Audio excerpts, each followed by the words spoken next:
Okay, so today on my Mortal Kombat rant, I wanted to talk about Crushing Blow and the unfair distribution across the roster.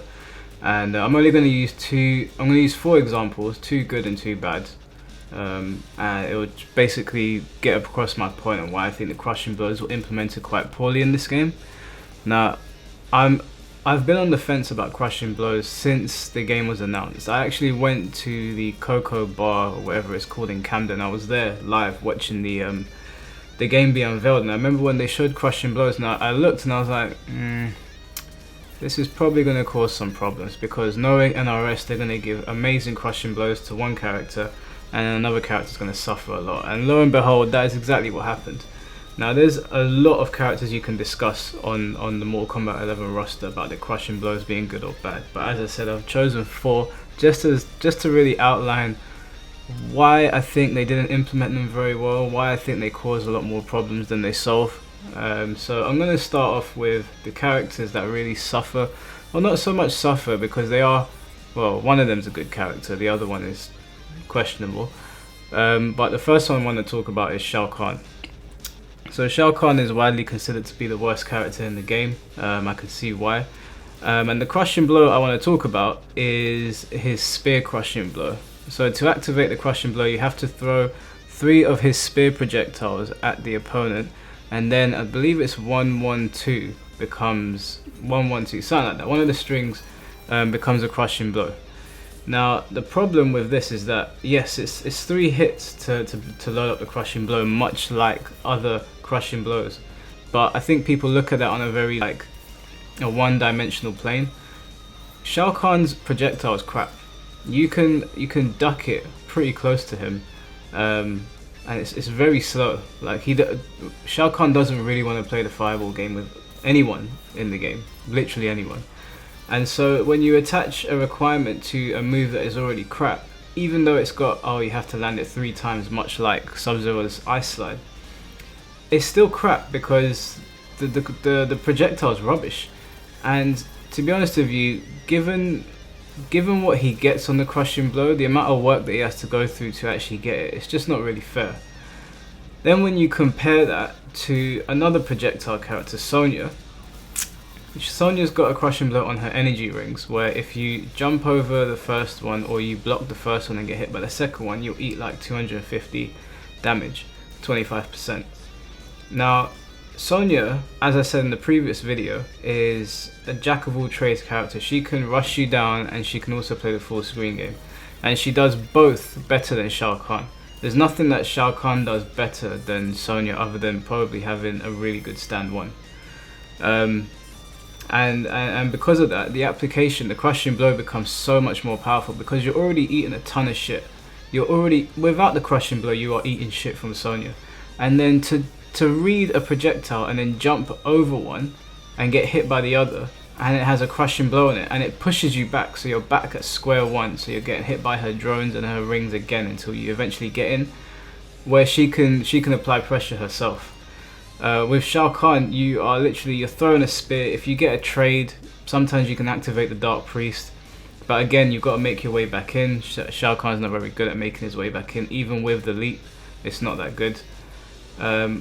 So it's not really distributed in a fair way. Now, I didn't think of a solution for this other than, make Shao Kahn's projectile better, make it a little bit lower, maybe make it a mid. I don't know, he can't meter burn it. He can't do anything with that projectile. So maybe make the projectile meter burnable, give it an extra application so it makes it a bit more scary at full screen. I don't know. It just seems like they piled on a really good Crushing Blow to a character that was already a jack of all trades and then left Shao Kahn in the dark. Now that's not to say that I want Shao Kahn to be a jack of all trades as well, it's just that I don't really know what Shao Kahn is. I think Rio said it best. What does Shao Kahn do? What is he about? What does he actually do?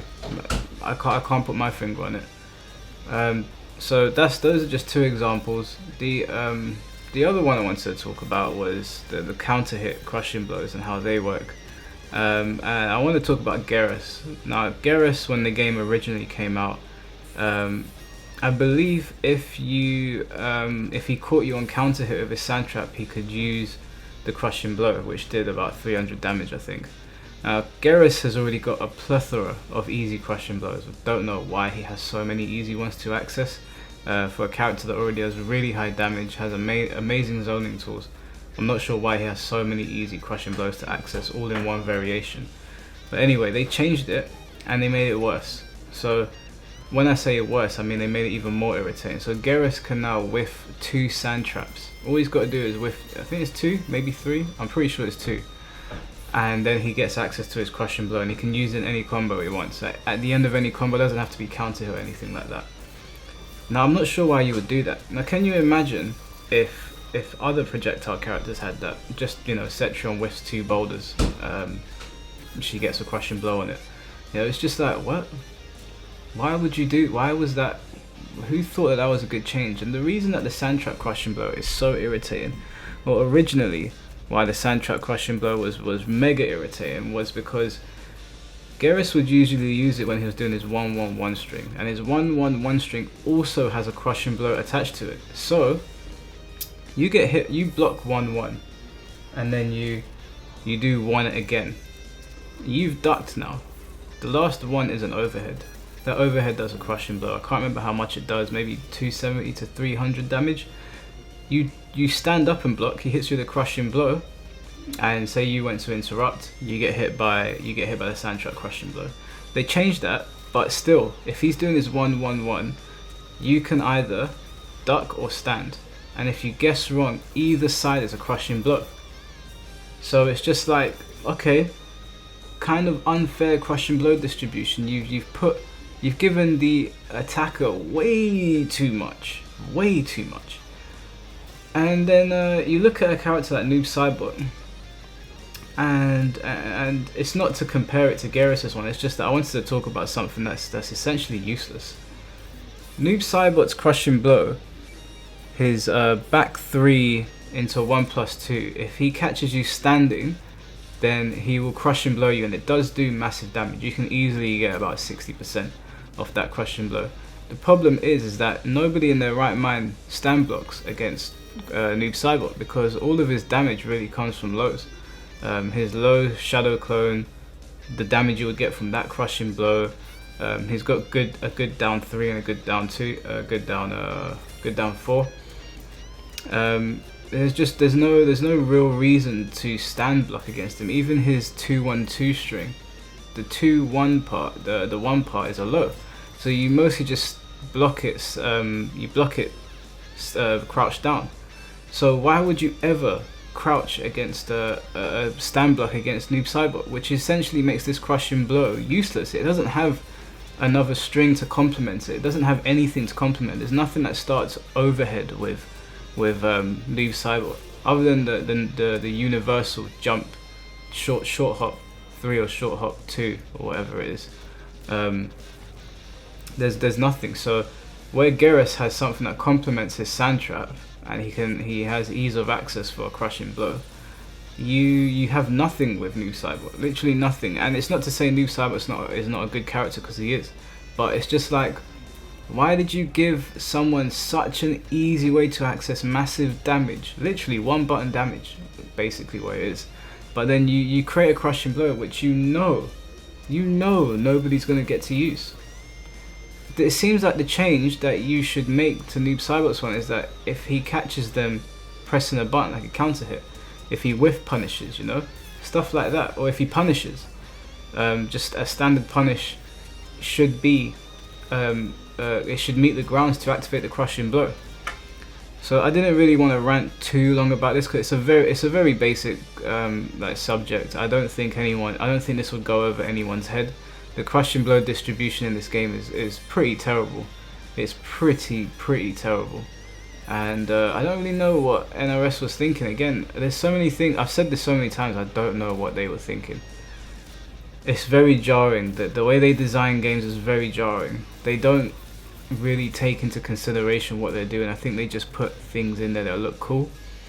But there's loads of characters in this game where their crushing blows are too easy to access, and then other ones can't use them at all. You literally never see them. So that's all I really had to say about that. I am going to be talking about the get up system at some point, but I am going to head off to the gym now. I had a shitty session on Mortal Kombat. It's kind of pissed me off. And then I thought I'd talk about the Krushing Blows because it's just another thing that NRS can't seem to get right. But I am trying to set up a podcast for MK11. I'm just trying to get a few people on board that are being a bit hesitant.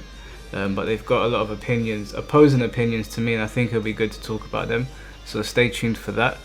And I'll catch you guys next time. Peace.